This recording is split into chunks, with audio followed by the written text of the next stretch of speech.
Well, good morning. Thank you once again for joining us on this beautiful, almost summer Sunday morning.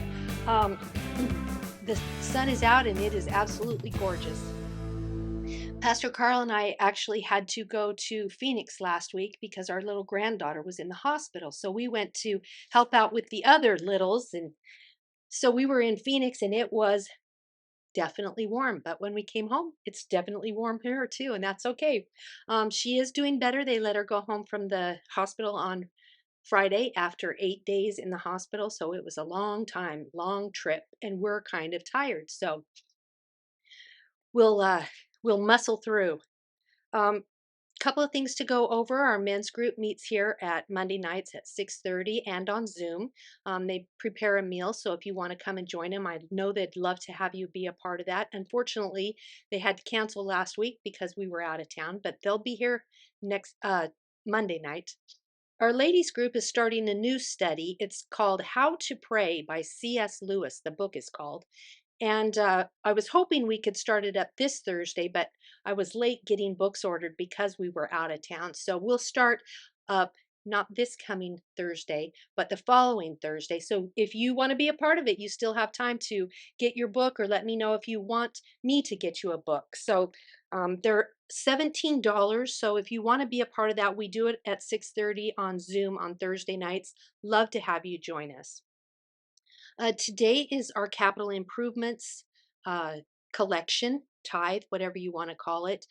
You know the drill. You can go to thefathershouse.org, click on the giving button, set it up as a one time gift or a recurring gift. You can give to our missions that way or capital improvements that way.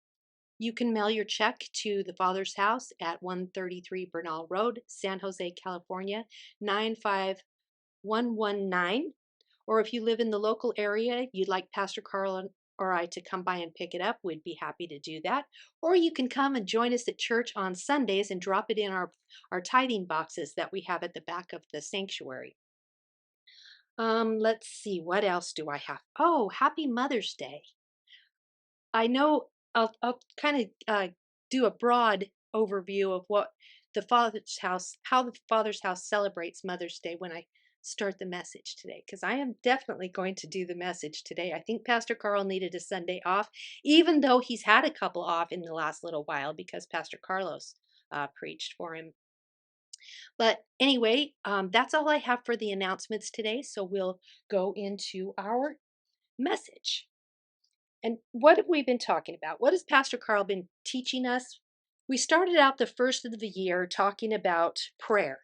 And Pastor Carl actually asked if we would commit to a time of prayer for the direction of the Father's house.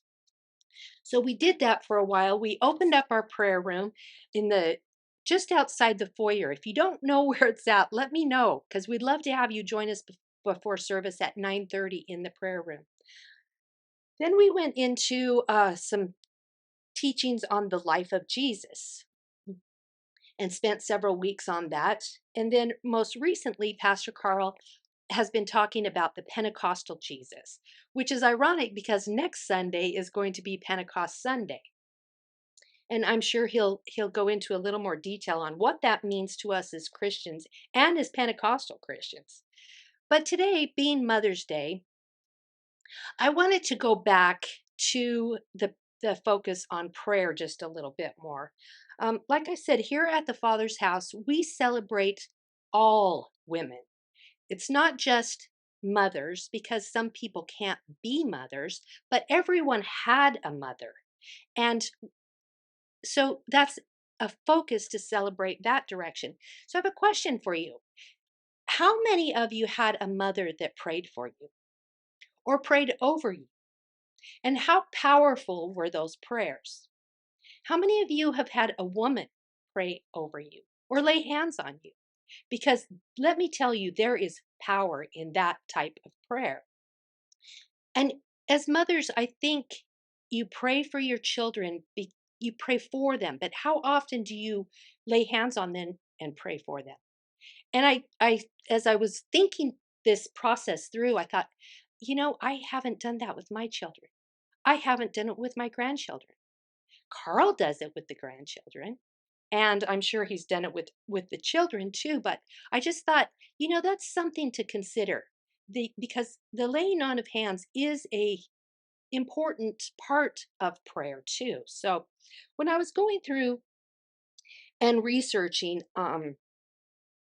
back to the prayer focus, I went, of course, to the Bible because that's where you learn a lot about prayer. In fact, there's a lot of examples of prayers in the Bible. We have the Lord's Prayer, which is, now I just completely went blank. Many people memorize it. Help me out there, Carl. Our Father which art in heaven, hallowed be thy name. And I'm sure the rest of you could continue repeating. We have Jesus going into the Garden of Gethsemane and saying his prayer, and just really, it's a prayer of angst. It said Jesus wept. It said that I think it even said he wept blood, but it's like, if this cup could pass, please let it be so, but your will be done. Then we have the prayer of Mary. I think they call it the Magnificat, something like that, where she's at Elizabeth's house, and her cousin Elizabeth, and she's praying to God about, I will do your will. I'm carrying your son, and I will do what you want me to do. So that being said, one of my favorite prayers in the Old Testament is Hannah's prayer. And I don't know if all of you are familiar with it because it's not as popular, but it's absolutely a beautiful prayer, and it kind of mirrors Mary's prayer. And we'll go into that after we read it. But Hannah lived in Israel during the time of the judges' rule. And she was married to a man named Elkanah. She was one of two wives to Elkanah. Elkanah had another wife, and I believe you pronounce her name Peninnah. And Peninnah had many children. Hannah was barren, which is why I thought this was fitting for Mother's Day, because, like I said, some women can't have children, or today some women choose not to have children. So Peninnah was just brutally mean and tormented Hannah that she was barren, that she wasn't fulfilling her duty as a wife, that she was shortcome. She was born in sin or something. She just brutalized her to the point of Hannah weeping in her room, sometimes going without food. It just really upset her. This oppression was just a part of her.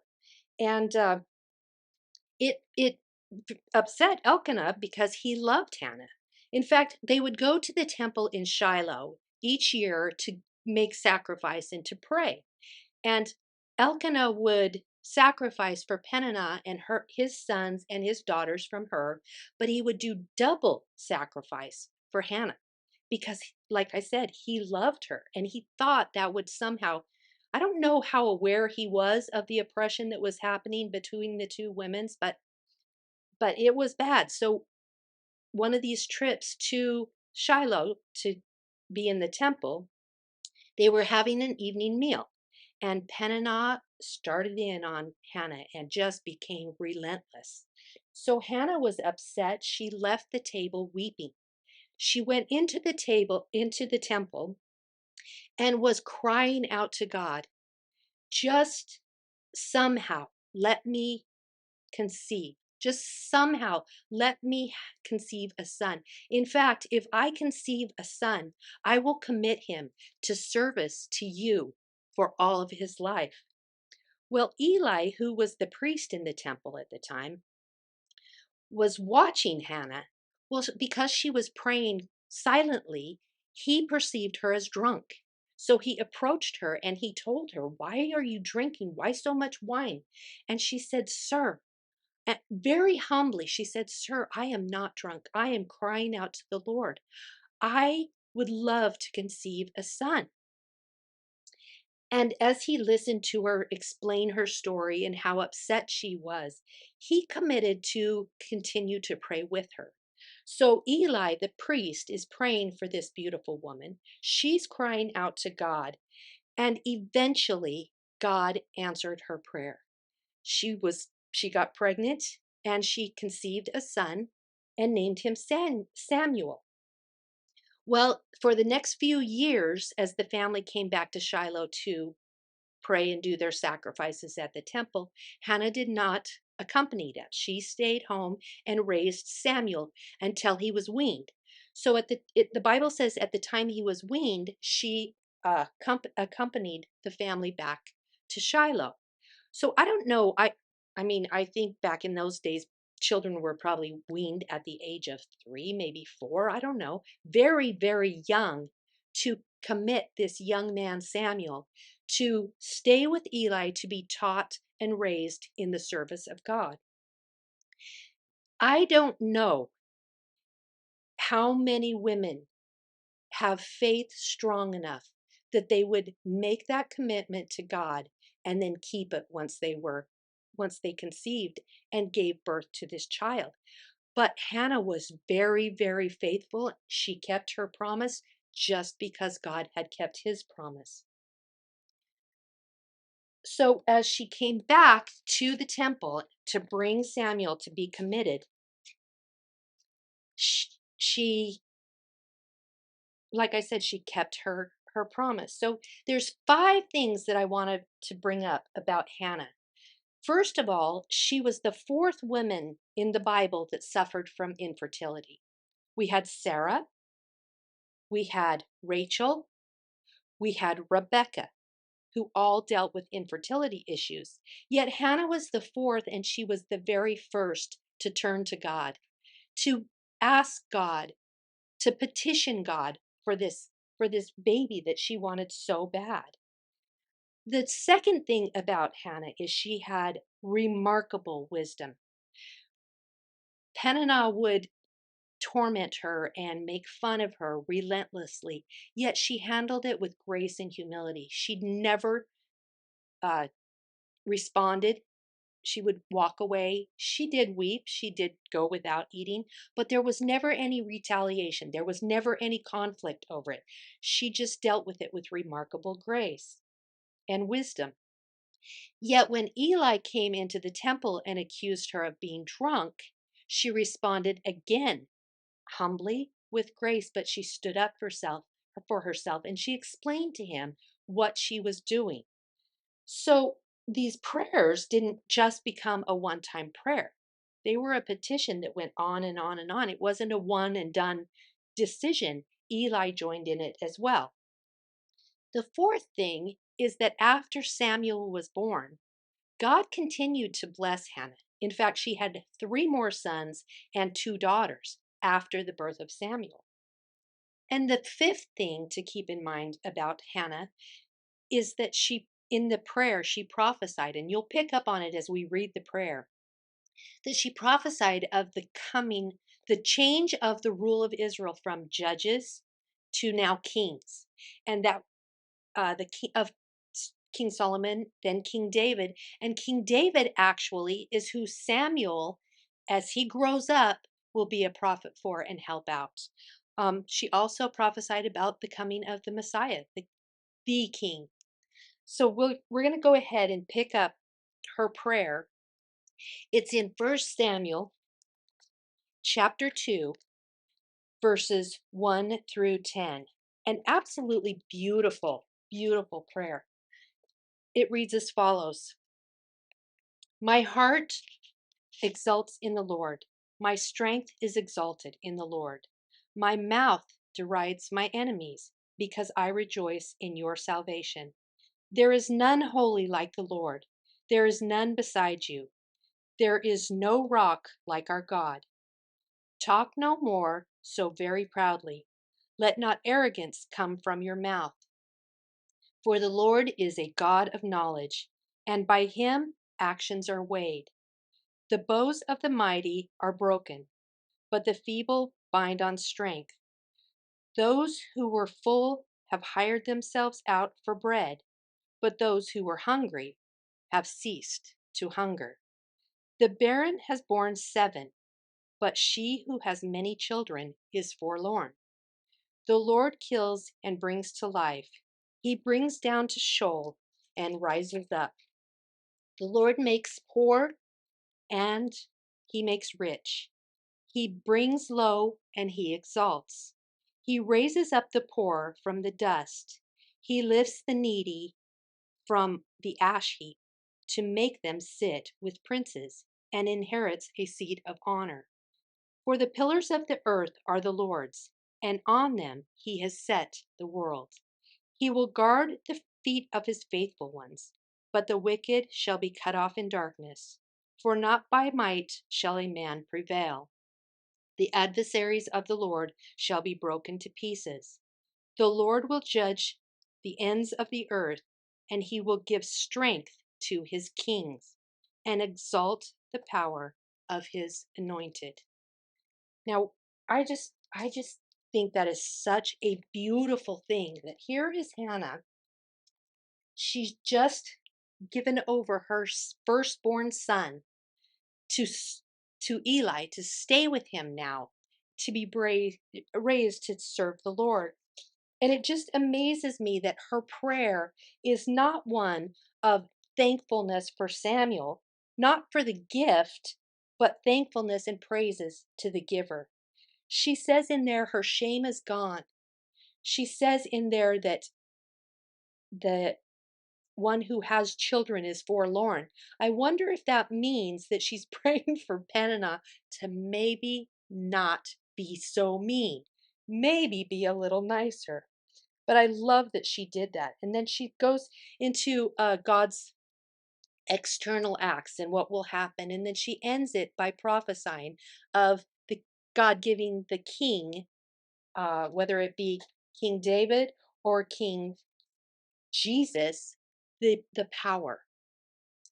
You know, I was just thinking this through and praying about it, and it's like, what does your personal prayer life look like? Is your prayer life one of telling God what to do or asking God for something every time? Or is it one of praise and thankfulness for what he has done, even though it's not what you wanted to see happen, even though it's not maybe the answer that you were looking for, or maybe there's no answer yet at all? But I just thought this is an example, set both of Hannah and from Mary, of just thanking God and committing to following the path that he puts in front of them. And I thought, what a powerful message and what a powerful thing to bring into my own prayer life, because quite honestly, I spend a lot of time in petition. And I don't think there's anything wrong with that. I think that is, they say, if you don't ask, you will not receive. But I just need to refocus myself on just a little more worship and praise and thankfulness, because God has given me some beautiful gifts. We have some beautiful grandchildren. We have wonderful children. We have this family of the Father's house that have become our family. I have a wonderful husband. I probably don't say that enough, but he takes great care of me. He's very patient with me when I'm strung out or whatever the case may be. And he pushes me to be better, but he never pushes me past my point. So I do appreciate him, and I am thankful to him, to God for him. And I just wanted to just really challenge each and every one of you to reflect and just go inside, and what does your prayer life look like? I mean, I know we've been tasked with praying for the direction of the Father's house this year. But I also think it's very important to reflect on your personal relationship with God and what that looks like. Prayer life is a conversation with your Father. And if you go into it humbly and respectfully, He's going to answer your prayer one way or another.